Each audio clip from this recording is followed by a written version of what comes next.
class. Today we are going to learn about observing microorganisms through a microscope. Bright field microscopes are probably the most common microscope found in research and clinical laboratories, and certainly in teaching laboratories. However, many microbes are pigmented and are not clearly visible because there is little difference in contrast between the cells, subcellular structures, and water.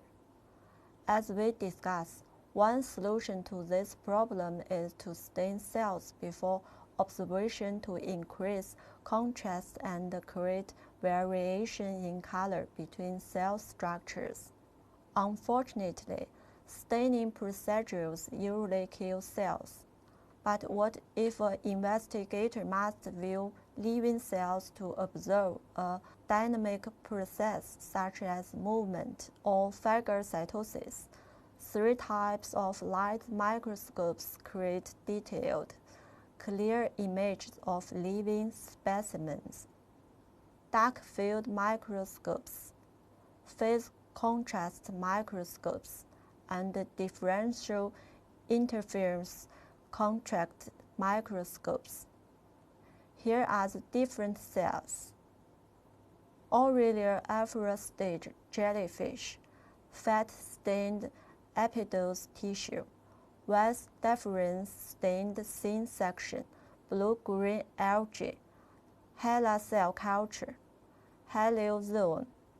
As follows preparation of specimens for light microscopy. Firstly, staining techniques provide contrast. Secondly, smear, air dry, and heat fix. Then basic dyes and acidic dyes. Finally, negative staining. And three types of staining techniques include simple, differential, and special. A simple stain is an aqueous or alcohol solution of a single basic dye.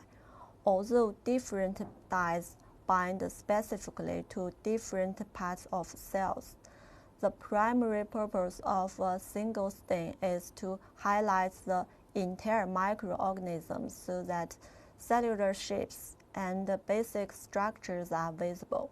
The stain is applied to the fixed smear for a certain length of time and then washed off. The slide is dried and examined. Occasionally, a chemical is added to the solution to intensify the stain. Such an additive is called a mordant. One function of a mordant is to increase the affinity of a stain for a biological specimen.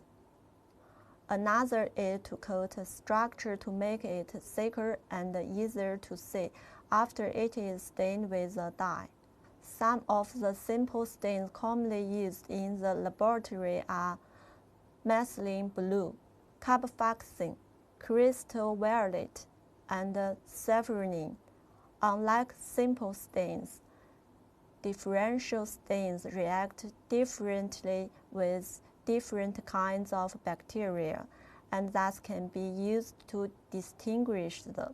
The differential stains most frequently used for bacteria are the Gram stain and the acid-fast stain. And the differential stains react differently with different bacteria.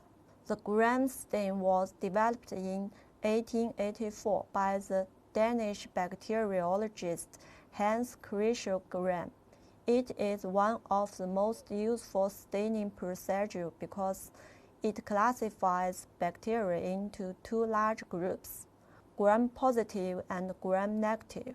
The purple dye and the iodine combined in the cell wall of each bacterium and color it dark violet or purple. Bacteria that retain this color after the alcohol has attempted to decolorize them are classified as gram-positive bacteria. Bacteria that lose the dark violet or purple color after decolorization are classified as gram-negative bacteria.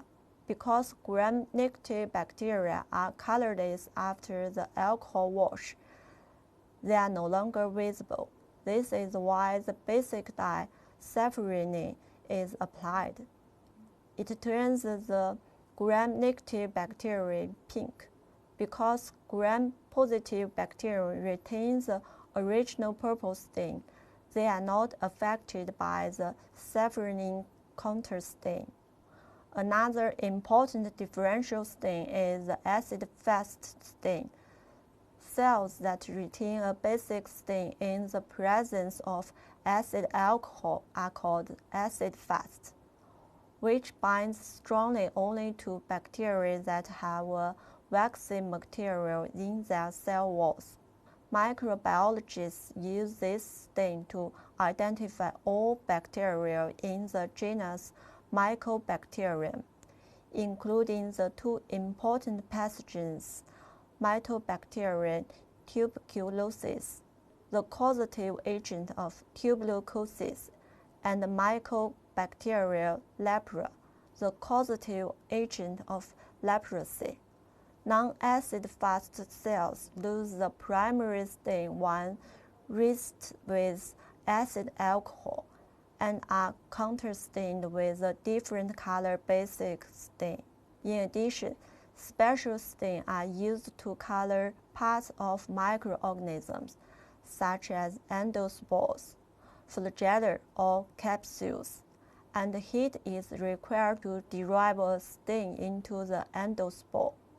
Flagellar stain requires a mordant to make the flagella wide enough to see. Capsule stain uses basic stain and negative stain. Thank you for your attention.